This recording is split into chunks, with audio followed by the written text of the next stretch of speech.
Hello everyone, it's Sarah Lawrence here at Mum on a Spiritual Journey. I help you along on your spiritual journey by introducing new ideas and approaches, and by sharing my practices of the ancient mystical skills and abilities that expand personal intuition and empower your daily life. Today I'm going to talk about human design, which, if you are listening to a podcast like this, you may have heard about. If you are new to human design or are already headed down this spiritual rabbit hole of new concepts, this podcast will help, since I'm keeping it simple and fairly short, but also including some easily understandable references so that you can get what is going on here with all this human design business. So, human design is a channeled system that uses a chart to describe your energy.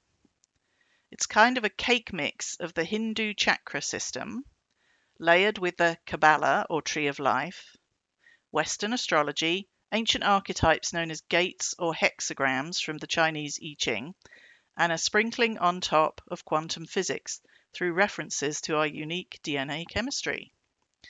Using specific dates and times based on your date, time of birth, and birth location, the human design system kind of bakes your personal life data and produces a multi-dimensional cake showing you lots of personal information about your energy. And all this holographic information is displayed as the human design chart. When people come for a reading with me, they sometimes comment that they have had their human design chart done before, but left it at that. A bit like knowing about your personality profile through one system or another that got popular over the last few years. Kind of, well, that was fun, on to the next thing. This is partly because readers and clients can feel overwhelmed by the human design chart itself. It can seem confusing until you learn how to read your chart, let alone how to apply all the dense, energetic information that resonates from understanding it into your own life. This is why the originator of human design, a teacher named Robert Krakauer, who changed his name to Ra Uru Hu, described getting connected with your human design chart as the 7-year download. Today, as an introduction to human design, I'm going to talk about one of the 5 main types in human design, called a manifesting generator, and I'm going to use real-life examples to help you understand how this works, or if you know some human design stuff already, to go deeper into understanding and awareness. We can talk about the other 4 human design types another day. If you visit my website and look for the post that goes along with this podcast, called Why Manifesting Generators Have Such Powerful Throat Chakras, that's at mumonaspiritualjourney.com, you'll see all 5 types listed in there and the links I mentioned today in this podcast. Also, if you like a free human design report from me, the link is in that podcast post too, so it's worth visiting Mum on a Spiritual Journey for a look. Who doesn't like a free chart?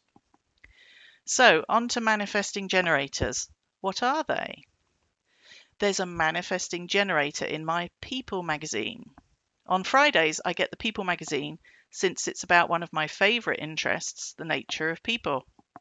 On the back page of the People magazine, there's a One Last Thing article, which is an interview short with the same 5 questions each week for a different celebrity. In the October 2nd, 2023 issue, the celebrity in question is Carrie Underwood, singer, celebrity, and winner of the 4th season of American Idol, no less. When I looked up Carrie's chart, using Wikipedia's recorded birth date for her, Carrie's human design type is that of a manifesting generator. I thought this was too good an opportunity to miss regards a podcast on this subject. So first of all, how can we understand the manifesting generator human design type easily? Think of manifesting generators as very motivated people with an idea or several in mind that they want to get done. These ideas might have an entrepreneurial aspect or even be different or unusual to the mainstream. Manifesting generators might have brand new ideas or even a fascinating twist on an existing idea. Either way, once they have decided they like the idea they have created or co-created or bumped into, they will go for it 100%. Hell for leather. All manifesting generators have something called a defined throat chakra. This means that they are natural talkers and verbalizers and very energetically focused when it comes to self-expression through the voice. They will begin conversations with people, express inspiration, and easily verbalize thoughts and ideas. Then they will keep on going and going because they are driven by powerful energetic forces to do so. Why and how can manifesting generators verbalize so easily? When a throat chakra is defined in human design, it means that the throat chakra has a live connection to another chakra's energy in the body that naturally drives it. Think of a defined chakra as a lamp that is always plugged in and switched on. The throat chakra is therefore like a glowing light bulb, always full of energy and ready to spark at a moment's notice. As soon as the manifesting generator is near to another person or group of people, the energy is sparked and expression comes out. Now remember, we're talking about Carrie Underwood here, and she, as you may remember, is a singer. This doesn't mean all manifesting generators are singers, but being a manifesting generator does have a lot to do with the expression of throat energy. The type of manifesting generator is led by being able to verbalize what they want to do or what they are doing. Some manifesting generators have a different throat pump or chakra for their energy than another one. In human design text speak, one of these chakras that may be connected to the throat is called having a motor to the throat. In Carrie's case, her throat chakra is powered by her heart chakra, connected between the two by an energetic line or channel called the money line. So if Carrie can make success through heartfelt communication, she will make money from it. Guess what? She has. Just listen to one of her first hits, Jesus Take the Wheel, and observe and sense the highly emotional heart energy transmitted and the unusually emotive subject matter in the song, and you'll get the idea. Of course, other factors will be in play to ensure that someone is successful through singing in such a difficult industry as the music industry. Going back to American Idol, I remember Simon Cowell saying that Carrie had no idea how big she was really going to be in the entertainment industry. And he was right. Simon Cowell, funnily enough, according to Genetic Matrix, is also a manifesting generator. His vibe is a little different though, since his drive or energy for speaking and lighting up the throat chakra comes from his creative center, also known as the sacral chakra.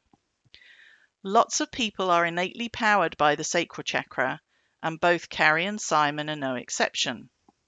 However, in Simon's case, the energetic approach is quite different to Carrie's, even though he is also a manifesting generator. As I said about Carrie, she powers out songs from the heart chakra. Simon, on the other hand, expresses powerfully too, but his expression has a different energetic tone. He expresses from his drive and desire for perfection, combined with his need to explore the new through his own personal journey and sense of identity. This is one of the reasons why he is such a great talent scout.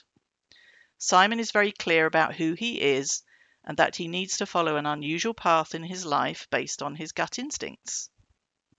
This is partly because he has a channel or power line leading from his self or GPS chakra to the throat chakra, and it's called the alpha. This makes him a natural leader in his field through others' sensing of that energy, but this also creates an urge to speak his thoughts from the leadership perspective straight from his subconscious, which can make people upset sometimes. You may remember him doing that on American Idol and sometimes on the talent shows he judges these days. So back to Carrie Underwood. The last thing I want to mention about Carrie is that she has a channel or power line leading from her root chakra, which represents earth energy and tribal connection, and this line or channel goes to her sacral chakra, which remember is the center of sexuality and creativity. This channel is all about focus and is called the channel of concentration. This means that Carrie will be able to demonstrate consistent energy and achievement of her goals through intense focus on a day-to-day basis. Once she's had a good sleep, she'll be able to get up the next day and focus hard and intensely all over again. Not all of us are Carrie Underwoods or Simon Cowell, of course, but we all have our own unique energy patterns to learn about and download to help us in daily life, and that is one of the reasons that human design was created. So, I hope you have enjoyed this short podcast about manifesting generators. Maybe you identify or are curious about your own human design. Feel free to visit my site at mumonaspiritualjourney.com and message me through the client portal where it says private readings contact. And I'll send you your own free report, including your personal human design chart. To see the outline for this podcast in written form and other links, visit mumonaspiritualjourney.com and look for the Celebrity Profile podcast entitled Why Manifesting Generators Have Powerful Throat Chakras, published in October 2023. I've recently added a search box to the main menu that you can use on your laptop, tablet or phone to find things easily on my site. So give it a go. And feel free to ask me any questions by messaging me about on the site about this podcast too. Lots of light, and until next time.